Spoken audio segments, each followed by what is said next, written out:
To be clear, I blame Larry Nassar, and I also blame an entire system that enabled and perpetrated his abuse. That was U.S. Olympian and World Gymnastics champion Simone Biles testifying on Capitol Hill today side by side with her friends and fellow Olympians, victims of sexual abuse at the hands of their former doctor. The FBI says it failed them and other women for not stopping Larry Nassar. What led to the FBI's failure, and how can the agency regain America's trust?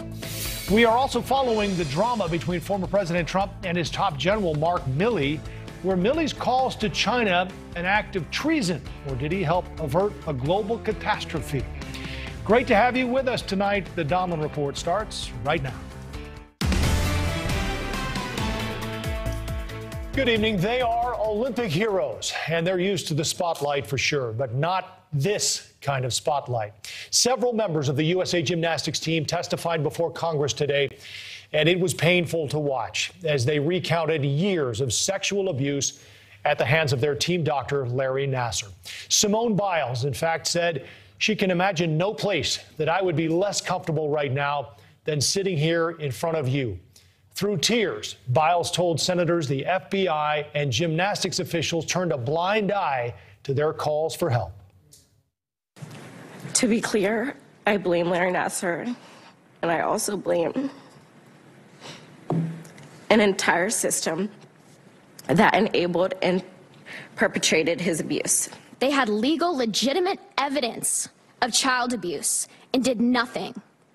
If they're not going to protect me, I want to know, who are they trying to protect? I reported my abuse to USA Gymnastics over 6 years ago, and still, my family and I received few answers and have even more questions about how this was allowed to occur and why dozens of other little girls and women at Michigan State had to be abused after I reported. Nassar found more than 100 new victims to molest. It was like serving innocent children up to a pedophile on a silver platter. Why did none of these organizations warn anyone? What happened with the FBI? That is a big part of this congressional investigation. The Justice Department found the FBI made fundamental errors in the probe and didn't treat the case with the utmost seriousness, even after USA Gymnastics first reported the allegations in 2015, some 6 years ago. At least 40 girls and women said they were molested after the FBI had been notified. Its director, Christopher Wray, admitted today it failed and can't explain why. I want to be crystal clear. The actions and inaction of the FBI employees detailed in this report are totally unacceptable. These individuals betrayed the core duty that they have of protecting people. They failed to protect young women and girls from abuse. Before Tokyo, where they won the silver, our gymnastics team had been the reigning gold medalist since 2012, the gold standard of excellence, which is impressive enough on its own, but even more so when you consider what they were dealing with in their personal lives. We had other hearings in D.C. this week. The Secretary of State was talking about Afghanistan. There's the recall election in California, plus the latest on General Mark Milley. A lot of that is straight politics, and we'll get to all of it. But this hearing today in the nation's capital, it was different. It was something we all watched because it highlighted a failure to protect our children. And that unfortunate fact was splashed all over our TV screens in graphic and painful detail. It is the pulse of America tonight, and it's where we start with one of the first victims of Larry Nassar's sexual abuse, now attorney and advocate, Sarah Klein. Sarah, thank you so much for your time, and thank you for being with us. This was hard for us to watch. As I mentioned, I can only imagine for you. So I'll ask you, you've sat through Nassar's trial. This has become part of your life. How tough was this for you today in that hearing? You know what? I've heard these stories so many times from these women, and it never, ever, ever gets easier. We all sat together last night here in Washington and talked about what was about to happen today. And I did my best to instill the utmost confidence in these beautiful, beautiful Olympians. And I said to them, just tell the truth, right? And that's what they did with such grace and such beauty and such vulnerability today. I cannot commend them enough. Coming forward as a survivor of sexual abuse is horrific. Coming forward as a survivor of sexual abuse on the public stage is even worse. And they did it with grace, and they were lovely, and they worked hard on their comments today. And I can't say enough good things about what they did. Sarah, when you look at the scope of this, we're talking about years and years of abuse. And when you look at the magnitude of the people involved here, the Olympic superstars, hundreds and hundreds of victims, we all watch this and say, how in the world did this happen? How do you answer that? Well, we learned a little bit more, right, with the Office of Inspector General report that came out this July that was testified to today. It was a massive, massive cover-up. Adults in positions of authority representing organizations that are supposed to protect children and protect athletes failed and failed again and failed again and failed again. And that was testified to today by the director of the FBI himself. And so it's a massive failure, and we can talk more about next steps, but you know, this has been going on for 6 years. I looked at Simone last night and said, why are we still here 6 years later, having the exact same conversation? We shouldn't have to do this. The other thing that came out of this hearing today, Sarah, is the fact that no one, not one person at any step along this chain, with all of these people reporting these abuses, no one stepped up and said, this has to stop. Who do you blame?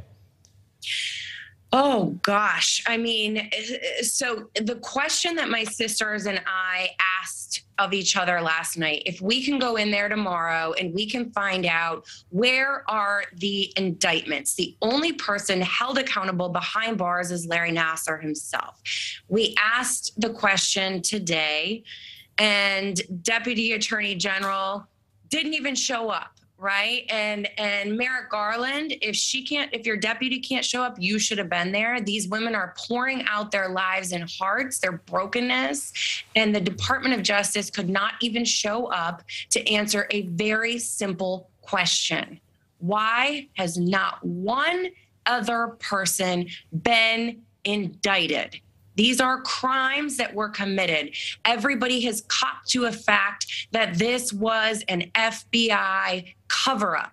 It was a cover-up at USA Gymnastics. It was a cover-up with the United States Olympic and Paralympic Committee. Zero heads have rolled. Larry Nassar is behind bars. Why are we, the survivors, still having to fight for any adult who did not protect us to be punished for what they did? What came out of this in the end, Sarah? You could tell that the senators were moved by the testimony today, and I think vowed to try to make a change. What do you want to see happen moving forward after this hearing? Well, I think the same question we had, they had, and it was unanswered. Where are the indictments? Why is the Office of Attorney General not here? Why is the Department of Justice not here to answer these questions? And why do these women still have to continue to sacrifice themselves in order to protect? Listen, nothing has changed at USA Gymnastics. Nothing has changed at United States Olympic and Paralympic Committee. Children in the sport of gymnastics are not safe. And these women continue to pour themselves out, as do I, in order to stop this.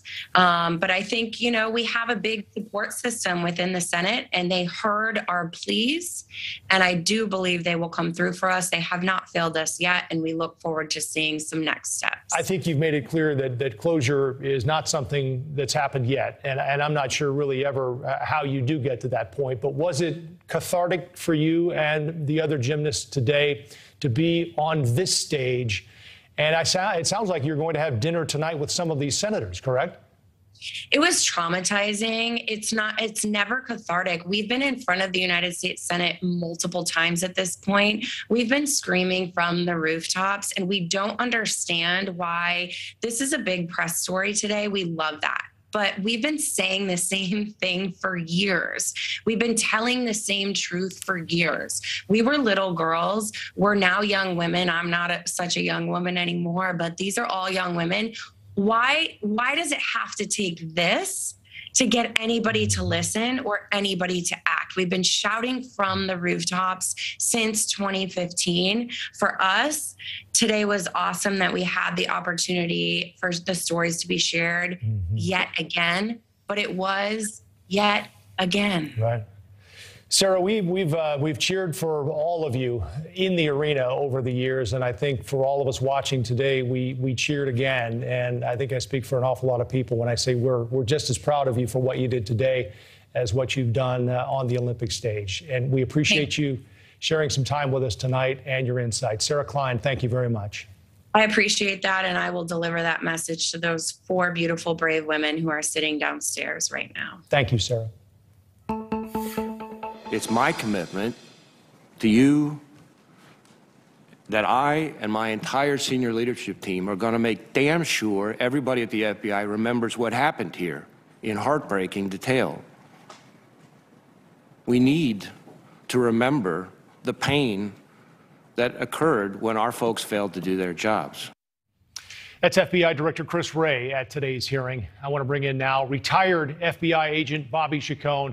Bobby, you work for a very proud bureau that does some incredible work, but as Senator Dick Durbin put it today, this is a stain on the FBI. I do appreciate you coming on to talk about this, and I know you heard what Michaela Maroney said earlier about the FBI looking the other way, and I'm sure you just heard what Sarah Klein said. In fact, Director Wray said the agents betrayed their duty, but in Sarah's words, this was a cover-up. What do you think it was?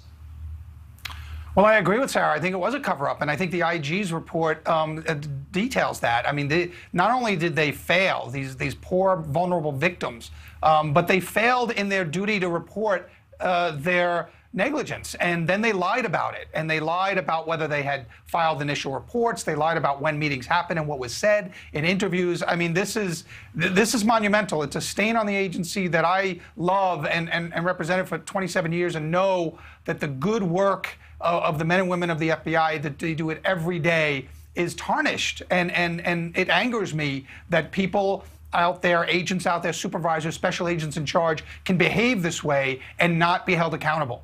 Where are the indictments? That was the question that Sarah just posed a minute ago. I'll pose it to you.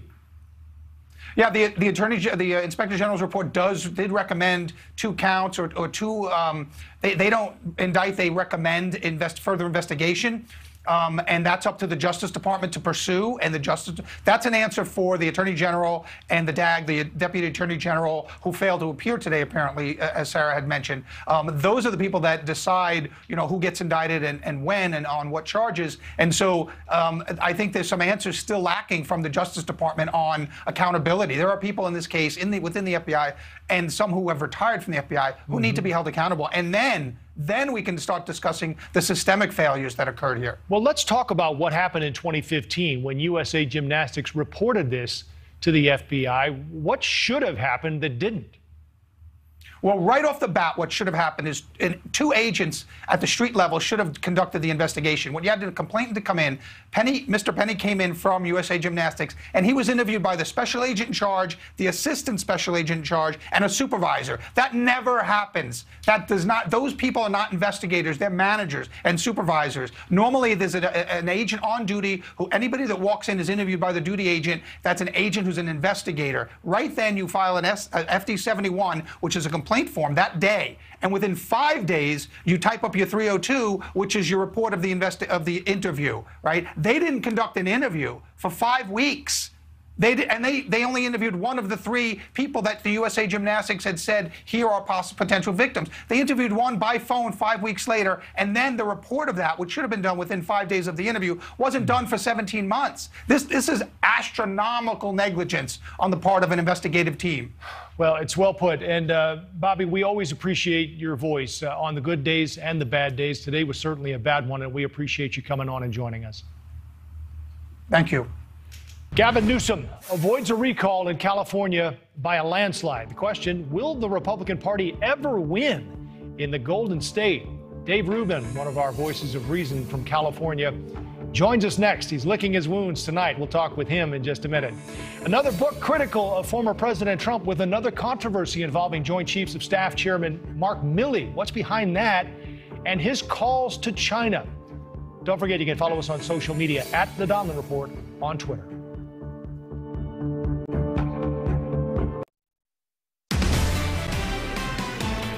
We said yes to science. We said yes to vaccines. We said yes to ending this pandemic. We said yes to people's right to vote without fear of fake fraud or voter suppression. That was California Governor Gavin Newsom after a big win last night, surviving a recall election. He touted it as a vote in support of all things Californians hold dear. Dave Rubin might have something to say about that. He's the host of the Rubin Report. I'm guessing he does. Also the author of Don't Burn This Book. He campaigned for the leading replacement candidate, Larry Elder. All right, Dave, I had just opened my first beer of the night, and AP called this thing in 46 minutes. In the sports world, I guess they would say, and it wasn't really even that close. Yeah, you know, I was watching at a local bar that was shut down, of course, by Gavin Newsom. You may know How were the you bar. at the bar if he shut it down? I've got ways. There are some rebels that still remain in this crazy authoritarian state. Actually, the bar that I was at was Pineapple Hill Grill and Saloon, which you might know, it was the viral video of the owner who had done all of the things to open up an outdoor area in the parking lot, and they still closed her down. This is a couple months back at the height of the lockdowns. Right. And then right next to her, they had a Hollywood shoot where they allowed them to have their, service people eating and all that. So we did it at her bar, and we had a bunch of people there. Look, they called this thing immediately. Obviously, there's all this mail-in stuff. I don't even think we need to talk about the ballots too much. Suffice to say, look, I think this is wait. What do you mean all this mail-in stuff? Did you? Well, meaning that they counted ballots very early, the mail-in ballots very early, so they're able to make a call. I got you. Okay. Yeah, that allows them to call it early. In other words, but the bigger issue, I think, is that this is not a great day for California. If California is to remain as a free state, and I'm not sure that many of the people here want it to be a free state, everything that Gavin Newsom said in that little lead-in clip that you played there was a lie. He's 4 things he said there. First, he said something about vaccines. Well, it's like, if the vaccines are working, then we wouldn't be in the problem that we're in right now. That's one thing. Then he said, we'll end the pandemic. Well, he's been the one in charge of the state for the last year and a half. Obviously, that's not working. Then he talks about voter fraud, except he is it's the Democrats that don't want you to have IDs when you're voting, and a series of other things. He talks, science was the other thing he said in that clip. And it's like, well, if you ask him, is there a difference between male and female? I'm pretty sure he wouldn't give you a scientific answer. So we're in trouble here in Cali, Dave, on top of the high taxes. The vaccines are working. And based on the exit polling that I saw anyway, the voters overwhelmingly, I think it was more than 2/3, favored mask mandates in schools. So I just wonder if this was a race that you Republicans could have even won.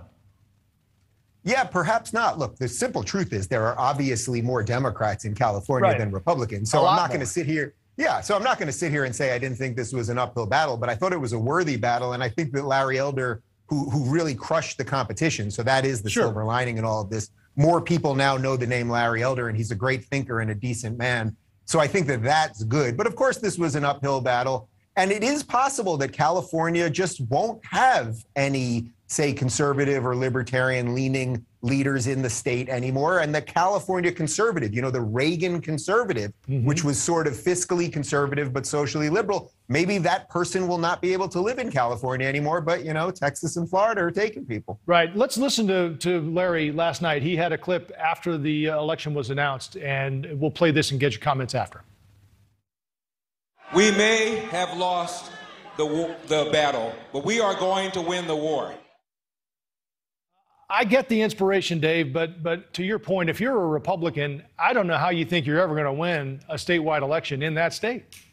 Yeah, Joe, I can't disagree with that. It's a depressing day if you're not a progressive in the state. I know a lot of people that are considering moving. Let's not forget that in 2020, California had its first net loss of population ever. More people moved out of the state than moved in. That might have something to do with Gavin Newsom. Look, I love Larry, but I don't see how there's a path to winning the political war in California right now. And I think a lot of people are planning on getting out. And this may be the future of America. It's sort of a bleak picture in a way that will really have red states and blue states that will have very little to do with each other.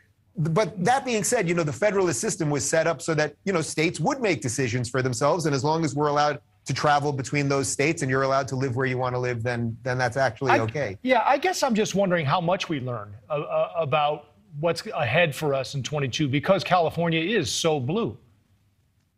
That's a very scary thought to someone that sits on my side of the political aisle. They say as California goes the rest of the nation. And just today in Los Angeles, they announced that you can't go to bars unless you're vaccinated or some sporting events and a few other things like that. And it's like, were they just waiting? Were they just waiting to get their election the result that they want to now put more mandates down on us? I mean, I just don't understand who wants to live like this anymore. I believe everyone should make whatever, health decision is right for them and talk to their doctor, of course.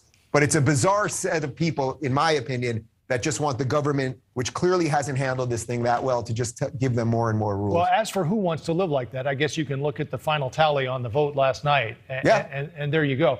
Hey, Dave, I want to get you on one more thing before you go. The LA Council is talking about a law. They just approved an ordinance that would bar protests within 300 feet of the residence of the person targeted.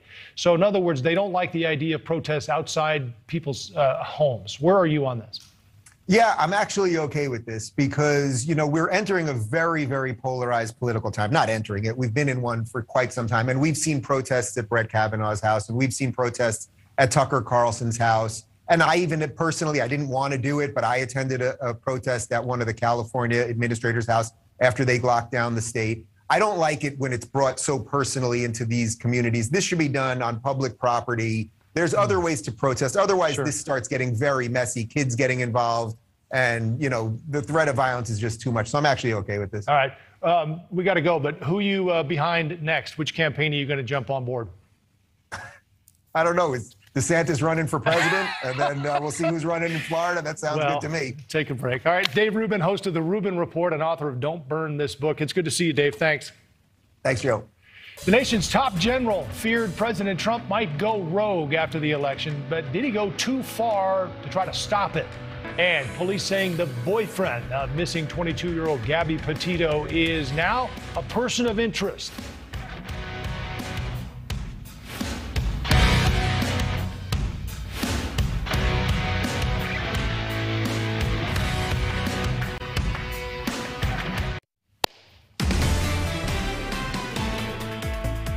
It's not exactly dinner table conversation. Families aren't generally sitting around talking about the chairman of the Joint Chiefs of Staff, but they very well could be tonight. That's because General Mark Milley has found himself in the middle of a number of high-profile political debates. The most recent, some are calling a possible military coup. In the latest book about the last days of the Trump administration, Bob Woodward and Robert Costa document a number of claims involving Milley. And the general is concerned that then President Trump was unpredictable and unstable. So much so, Milley called his Chinese counterparts twice to let them know if the U.S. launched a strike, Milley would give them a heads up. Reaction to that has been widespread. Trump himself called it potentially treason. Some senators, including Marco Rubio of Florida, are calling for Milley's firing. Others, even prominent Republicans, calling the reports into question and labeling the allegations far-fetched.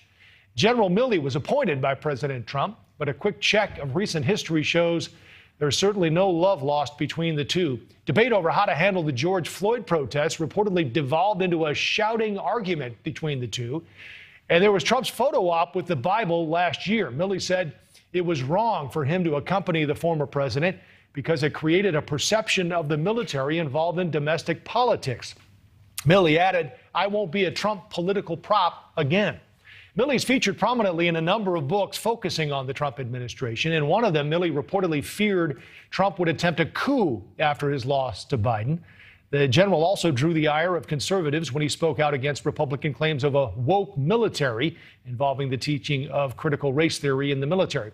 All of this leads to the most recent policy with Milley at the forefront, the rapid collapse of Afghanistan, something the general said wasn't foreseen. And now this latest book in which House Speaker Nancy Pelosi calls Trump crazy, adding he's been crazy for a long time. Milley responds, I agree. Today, General Milley saying everything he did was in keeping with his duties, even his contacts with China. So who's right? Who's wrong? What's true? What's not? Let's ask Tony Schaefer, retired U.S. Army Reserve Lieutenant Colonel and intelligence officer. All right, Colonel, let's start right there. Was this a coup, in your opinion? Sure. Joe, look, the moment that Mark Milley decided to usurp the chain of command, when he instructed officers, which at this point is a very credible allegation, and officers have apparently offered to come forward, that's a coup. The moment you remove the president from the chain of command and you take that power on, you created the 7 days in May scenario where you have broken the chain of command. Let me be very clear for the audience. I did a series on this, produced it, called Chain of Command, where we examined that very issue. The chairman of the Joint Chiefs is the senior military advisor to the president and other senior leaders. He is not a member of the chain of command. He has no direct authority. That's why we have civilians, the Secretary of Defense and the president, in charge of the military. So that is the moment that happened, and if it's credible, if people come forward and say that, then yeah, technically you have a state of coup that existed at that very moment. Milley says this was standard operating procedure, Colonel, not unusual at all, and as he said, in keeping with his duties. Do you think there's more to this than the headlines we're hearing? Well, first off, look, the Woodward book always creates controversy. If you remember, Joe, 10 years ago when Obama's wars came out, there was a big sonic boom about that. There was questions asked then about the veracity of certain things. I think we have to wait and see how things play out. With that said, based on the people I've spoken to, based on what I'm hearing from my sources, it does appear that Milley acted on his own to contact China without the acting Secretary of Defense Miller's authority. And by the way, during this period, you know, I run a think tank, the London Center. I was in daily contact with a number of senior administration officials. I was the Trump 2020 National Security Advisor, so I was right in the middle of all of this.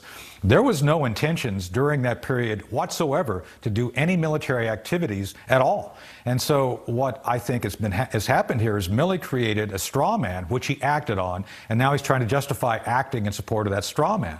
Frankly, this is an issue that this administration needs to look at, because if Milley did this once, what's to make them think he won't do it again if he thinks at some point Joe Biden is not acting in the good stead of what Milley believes is proper based on his duty. It's a very dangerous thing for Milley to say. He did not deny anything that's been stipulated so far.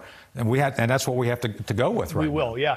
The question that came to my mind today, Colonel, is that set aside whether you think this is unusual or wrong. And again, we don't know exactly what was said or done. But is it a concern to you, if this in fact did happen, that while he may have been trying to calm our enemies, Milley is actually, I guess, admitting to the Chinese that he thinks the president is unpredictable and unstable? So the moment you admit to your enemy that there's an issue, if they're prepared, Joe, they might take military action. And Taiwan has been an issue.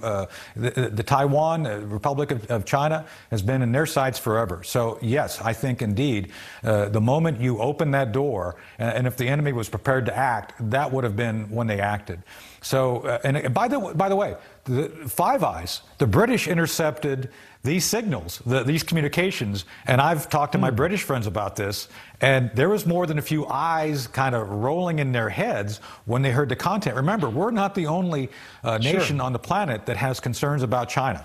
I guess I'm wondering, though, too, because apparently Mark Esper was concerned about the intel that the Chinese were getting, and that's what prompted these calls to the Chinese. Is that why they will defend this call? On the 30 October call, again, if Esper had given that permission, civilian leader, then Milley has a real good cover for that. With that said, I'm not convinced. There was issues why Esper and his folks were removed right after the election.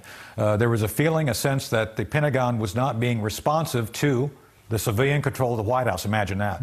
The call on 8 January was very dangerous by the fact that there was obvious tumult going on within our system. Milley calling over and giving that heads up may have resulted in some overreaction. And again, we've seen Milley has made some very significant strategic mistakes. I would argue, if nothing else, he should be relieved over the Bagram debacle. And guess, Joe, my sources are telling me, guess who's moving into Bagram? The Chinese. So we have some real national security issues here that are nonpartisan. These are basic strategies. And even some of the folks on the left have come out and said, Milley's actions constitute the necessity for him to be removed. And what I would do if I were in charge, I would appoint Joe Dunford, one of the former chiefs of staff, former chairman of the Joint Chiefs, to do an independent investigation, what we call a 15-6 investigation. Milley should be suspended. He's up soon, The investigation should be conducted to find out what happened. Yeah, it's a 2-year term. He's up soon, isn't he? He's up soon, but he can be renewed. Remember, you can go. Right. The chairman of the Joint Chiefs can serve up to 4 years, 2 back-to-back 2-year terms. All right, Tony Schaefer, retired U.S. Army Reserve Lieutenant Colonel and intelligence officer. It's great to have you with us tonight. Thank you, Colonel. Thank you, Joe. Now to Florida, where police say the boyfriend of 22-year-old Gabby Potito, who vanished during a cross-country van trip, is now a person of interest in the investigation. Brian Laundrie is not talking to police, but the police have been talking to NewsNation's Brian Enton today. Brian joins us now outside the house where the boyfriend is now believed to be. Brian, what's the latest? Yeah, Joe, we do believe that the boyfriend, Brian Laundrie, is inside this house behind me right now. We know that this is his parents' house. We've seen them coming and going for the last 24 hours ago. We haven't seen Laundrie, but police tell us that they do have an idea of where he is right now. They wouldn't get specific and said they couldn't track him minute by minute, but we've been out here and we know we haven't seen him leave. You mentioned it, the big new development today, police confirming he is now a person of interest in his girlfriend's disappearance. We talked to the police a couple of hours ago. They are very frustrated because they say Laundrie still won't talk to them. Why wouldn't Brian want to talk to you and find out, give you as much information as possible to find out where Gabby is? Well, that's a great question for Brian, and I hope you find him and I hope you ask him that, because we don't know. One can only assume what somebody who is guilty or not guilty would rationally do. Yeah, Brian, that's the question I think we all have. Why can't police just bring him in and question him? And the follow-up, I guess, to me, too, is there was an incident where someone called police involving this couple. It was in Utah, wasn't it?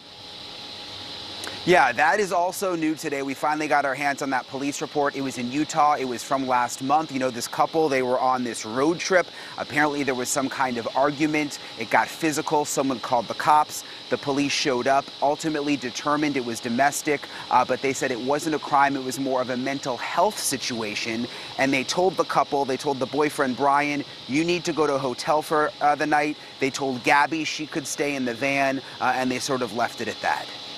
So again, though, Brian, that he apparently was the last person to see her. Why can't police just bring him in and say, hey, we want to ask you some questions about the last time you saw her?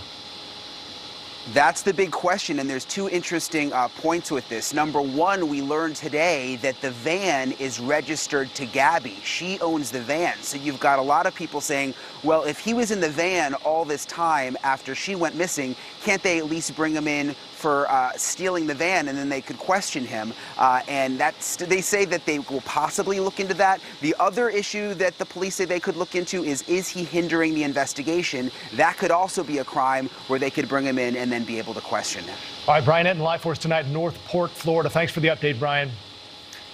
As more businesses are requiring workers to get the vaccine, one law professor is taking a stand. We'll talk to him about what he has to do in order to keep teaching. That's ahead. Like the idea of a 4-day work week? Well, think again. We're going to talk with a parenting coach about why that might not be such a great idea.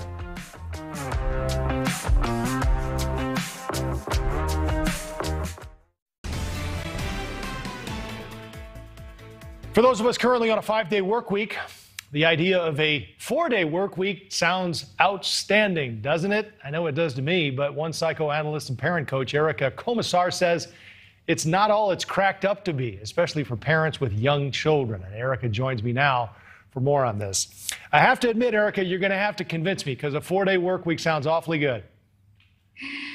Well, a 4-day work week can be good for some, but remember, what feels good for you as a parent may not be as good for young children or for older children. It depends. A compressed work week basically means that you may be working longer days. And what's ideal for children is to work shorter days, to be away from your children for shorter periods of time. So in a way, it's better to work 5 days and work 5 hours a day and be there when your children get out of school if they're older. Sure. Yeah. What about, though, the folks who say, look, I don't know how many, but I'm in the news business, so I know I'm a little unusual, but I work a 10-hour day anyway. So to work 4 10 to 12-hour days wouldn't be that much different, and I get 3 days off. Well, so what are the preferable things to a 4-day work week? Would be hybrid work, where you could work 5 hours at work and then work the rest from home after your children are asleep. But I wrote 2 books, one on 0 to 3, and my new one is coming out, Chicken Little, the Sky Isn't Falling, is about dealing with anxiety in adolescence. Mm-hmm. And what we know is that children and adolescents do better when they have their parents around for more quantity of time. So compressed work weeks really involve quality time. And the myth of quality time is that that's good enough for children. And the reality of it for children is it's not good enough. How much of this, Erica, is changing with the pandemic, with so many people working from home now, people, this hybrid schedule you mentioned? People we've called it resignation nation. People are quitting their jobs over the work week or their work schedule. How much of this is based on that, do you think? Well, people are quitting their jobs usually to do other things, or they've decided that if their job isn't flexible. I mean, this flexibility movement is here to stay, and that's a very good thing for children and families and parents who want to be with their children. So it's here to stay. It's a matter of fine-tuning it so it's the right kind of flexibility to meet the needs of children rather than meeting the needs of parents and adults. Well, 67%, we showed the graphic a while ago, are interested in a 4-day work week. You have given us all something to think about, and that's what the show is all about. Erica Komasar, psychoanalyst and parent coach and author as well. Thanks for your time, Erica. It's good to see you. Thank you for having me. A couple of COVID headlines today. President Biden met with the leaders of several large U.S. companies to reinforce his push for vaccines in the private sector. Meantime, the Buffalo Bills are now requiring fans to show proof of vaccination in order to attend games. This, as one of their own players, Cole Beasley, is refusing to get the vaccine. With that, we bring back another person who has refused the vaccine, arguing he has natural immunity, Todd Zuwicki, a law professor from George Mason University. Professor, last time we talked, you were suing. Where does that stand now? What happened? Well, eventually, I'm happy to say the university granted a medical exemption for me, in part because of my doctor, Dr. Nurchasm, who many of your we had him on last night, yeah. He was my immunologist. And he persuaded them that I was elevated risk based on my particular history for side effects from the vaccine. And so I do have a medical exemption, but I still have to do some things that unvaccinated people do not, such as having to be tested every week. But they also removed a lot of the advantages that vaccinated people at my university had, which is they have to wear masks like I did and that sort of thing. So there's still some inconveniences, but I accepted it for now, and I'm going along with it. In that I feel like the basic principle, I feel like, of equal treatment was more or less vindicated. So does that mean you're allowed back in the classroom now? I am allowed back in the classroom, and I'm thrilled to be back in the classroom with my students. My students have been very supportive. I'm proud to say that my students and my colleagues understand the science on this. One of my colleagues said to me after I gave a presentation on this, I got vaccinated, but I'd like my money back. Once I explained to him how powerful natural immunity is, and I think it was a real vote of confidence for me and for my students to understand this. How do you know the power of that, Professor? Because it's something that we've discussed at length here. So do you get antibody tests to know where you stand right now? That's right. That's exactly what you're doing. And this isn't unique, which is most people think that we have vaccine mandates for schools. We don't. We have immunity mandates, which is if you look at any state's law, what it says is you have to be vaccinated to go to kindergarten, or you can show proof of natural immunity. How do you establish natural immunity? Through antibodies. And there's a lot of ways we could do that here. You could do antibody tests. You could do T-cell tests. You could just show that you've had COVID. Once you have COVID, it is broad, durable, and it lasts a long time. It last at least 11 months. And I say at least because the studies are still ongoing. It's proven to be very robust against the Delta variant because of the way natural immunity operates. Natural immunity breakthrough infections are very rare, and when they do occur, they're very mild because of the powerful nasal mucosity immunity we carry in our noses that keep the virus from actually getting into our system. So there's a lot of evidence on this. How often do you get the antibody test? I just got the antibody test in June. Dr. Norchasm at the time examined it, and he said that my immune level was comparable to somebody who had just been vaccinated at that time. He said, we'll do it again in a few months. Antibodies decline very slowly in people who are naturally immune, only about 5% a month, and then it levels out for a very long time. So it only declines a little bit to about 6 months and levels out, whereas we now know, based on a study out of Israel, that unfortunately vaccine immunity antibodies decline about 40% a month, such that around about month 5 or 6 you have very little protection, which is why the FDA is talking about booster shots so urgently right now, and why we have so many vaccine breakthrough infections, about 30 or 40% in most states now. If you find your antibody level is no longer that of someone, I guess, who's either been vaccinated or had it, will you get the vaccine then? Well, I'll talk to, well, this is a decision between me and my doctor, obviously. My doctor and I, Dr. Norchasm, have talked about this, what we might do when that arises. But that was exactly what we talked about at the time, as he said, basically, right now, I strongly recommend that you don't get the vaccine. All it would do is give you a very high elevated risk of side effects. We'll test you again in a few months. We'll see where you're at, and we'll decide what the best strategy is at that time. Maybe we'll decide that one shot is appropriate. There's really absolutely zero medical support for the idea that anybody with natural immunity should get a full 2-dose vaccine. There's literally even though no the support for CDC that. recommends the it, second though. dose That's the confusing. Yeah, so one dose might sometimes be recommended for some people, but 2 doses, there is literally no medical support for the idea that somebody who's naturally immune should get a 2-dose full vaccination, which is what's required under most of these mandates. Once again, something to think about. Todd Zuwicki, law professor, George Mason University. Thanks for coming back on. We appreciate it. Great to talk with you. We are looking live now at the SpaceX Dragon spacecraft to Cape Canaveral, Florida, ahead of tonight's all-civilian Inspiration 4 mission. More on that mission coming up in our American Snapshot.